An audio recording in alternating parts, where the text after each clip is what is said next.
ನಮಸ್ಕಾರ, ನೀವು ನೋಡುತ್ತಿರುವುದು ರಾಯಚೂರು ನ್ಯೂಸ್ 007ಗೆ ಸ್ವಾಗತ. ಸ್ಮಶಾನಕ್ಕೆ ತೆರಳಲು ದಾರಿಯೇ ಇಲ್ಲ, ನೀರಿನಲ್ಲೇ ಶವ ಹೊತ್ತು ಸಾಗುವ ಗ್ರಾಮಸ್ಥರ ಗೋಳು.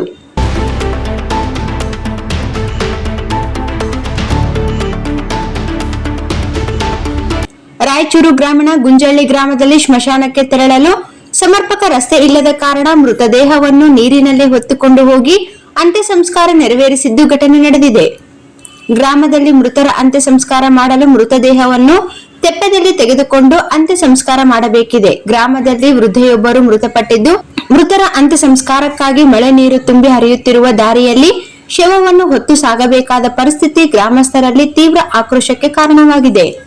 ಸ್ಥಳೀಯ ನಿವಾಸಿ ಮಾಹಿತಿ ನೀಡಿ ಸುಮಾರು 20 ವರ್ಷಗಳಿಂದ ಈ ಸಮಸ್ಯೆ ಮುಂದುವರೆದಿದ್ದರೂ ಸಂಬಂಧಪಟ್ಟ ಅಧಿಕಾರಿಗಳು ಹಾಗೂ ಜನಪ್ರತಿನಿಧಿಗಳು ಯಾವುದೇ ಶಾಶ್ವತ ಪರಿಹಾರ ಕಲ್ಪಿಸಿಲ್ಲ ಎಂದು ಆರೋಪಿಸಿದರು. ಮಳೆಗಾಲದಲ್ಲಿ ಸ್ಮಶಾನಕ್ಕೆ ತೆರಳುವುದು ಇನ್ನಷ್ಟು ದುಸ್ತರವಾಗಿದ್ದು, ಮೃತರ ಕುಟುಂಬದವರು ಹಾಗೂ ಗ್ರಾಮಸ್ಥರು ಜೀವದ ಹಂಗು ತೊರೆದು ನೀರಿನಲ್ಲೇ ನಡೆದು ಅಂತ್ಯ ಸಂಸ್ಕಾರ ನೆರವೇರಿಸಬೇಕಾಗಿದೆ ಎಂದು ಸ್ಥಳೀಯರು ಆಕ್ರೋಶಿಸಿದರು. ಕೂಡಲೇ ಸ್ಮಶಾನಕ್ಕೆ ಸಂಪರ್ಕ ಕಲ್ಪಿಸುವ ರಸ್ತೆ ಹಾಗೂ ಸೇತುವೆ ನಿರ್ಮಿಸಿ ಸಾರ್ವಜನಿಕರ ಸಮಸ್ಯೆಗೆ ಶಾಶ್ವತ ಪರಿಹಾರ ಒದಗಿಸಬೇಕೆಂದು ಗ್ರಾಮಸ್ಥರು ಸರ್ಕಾರವನ್ನು ಒತ್ತಾಯಿಸಿದ್ದಾರೆ.